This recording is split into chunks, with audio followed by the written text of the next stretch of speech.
We didn't see you. Welcome to Drama With Llamas. in Pajamas. We are the Drama Llamas. I'm Ashley. And I am Athanasia, and we are classical actors who have been making art together for 13 years. We are here with you today to help bring you into the world of classical theater. We hope to teach you how to understand mostly Shakespeare, but also classical playwrights and genres. Remember, no one wrote a play hoping it would bore you. So we hope to help you not only understand, but to enjoy this work as well. So, get comfy in your pajamas. Grab your llamas And let's do some drama!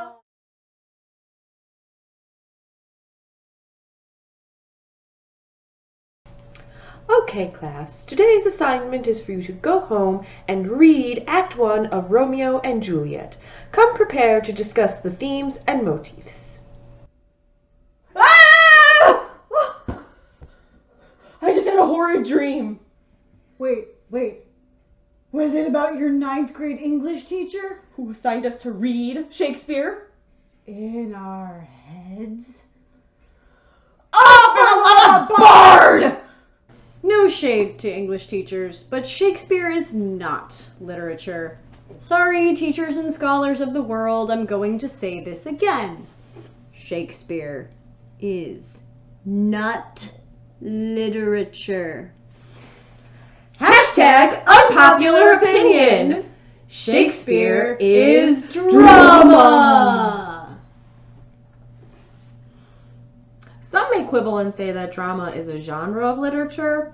That may technically be true, but it is a useless mindset with which to approach the bard. Drama comes from an ancient Greek word that basically means doing stuff. Literature comes from a Latin word that basically means stuff that you see in letters. Yes, you can see dramatic scripts in letters, which creates the confusion, but those letters are more like a blueprint for a house than the actual house. You can't live in a blueprint.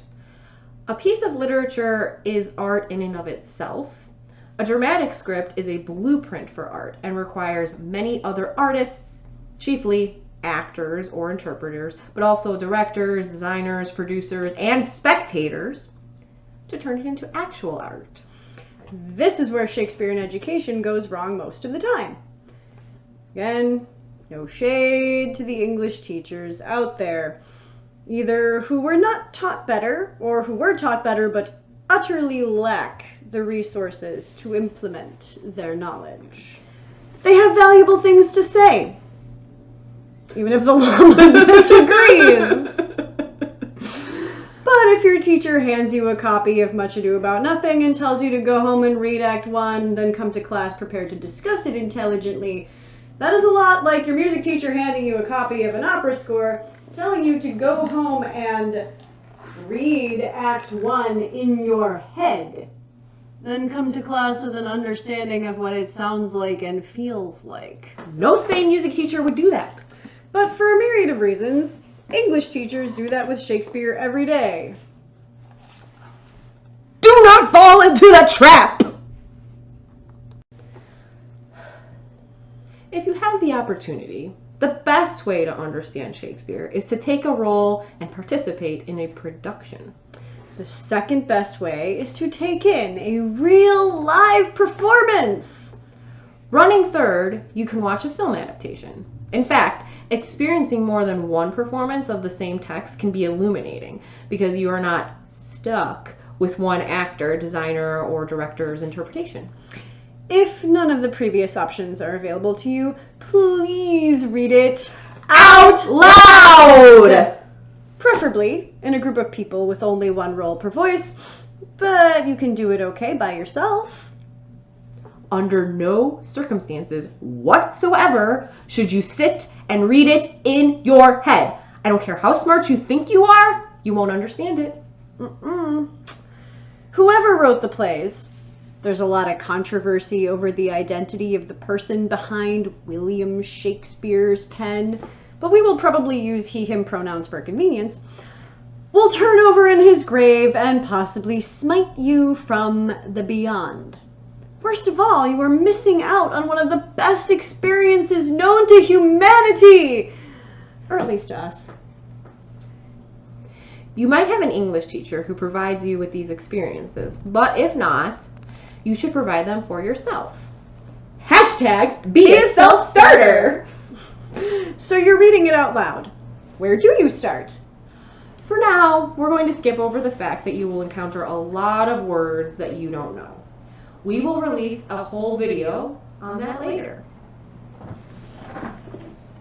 Stay tuned. One important reason to read Shakespeare out loud is because most of it is written in poetry. That is why it is called classical verse drama.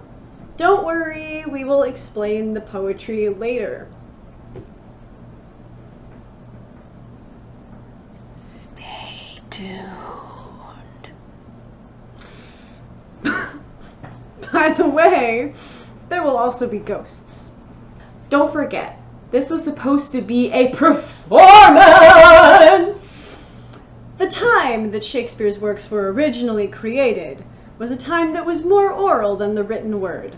Many individuals were not literate, and reading material was not as widely available as it is today for those who could read. Imagine life without texting, internet, smartphones, Wikipedia, etc. Perish the thought, people had to actually talk to each other. And they liked it! As we mentioned previously, you wouldn't take a music score and read it in your head. That wouldn't be fun. Wouldn't you rather listen to music or just sing it yourself? So next time your English teacher says, "Okay, class, today's assignment is for you to go home and read Act 1 of Romeo and Juliet." You'll know what to do. Get off the couch, turn off your computer, put away your phone, and start reading that play with your own voice. Tune in next time to learn all about iambic pentameter, which we swear is more fun than it sounds. Until then, Save thy drama for thy llama.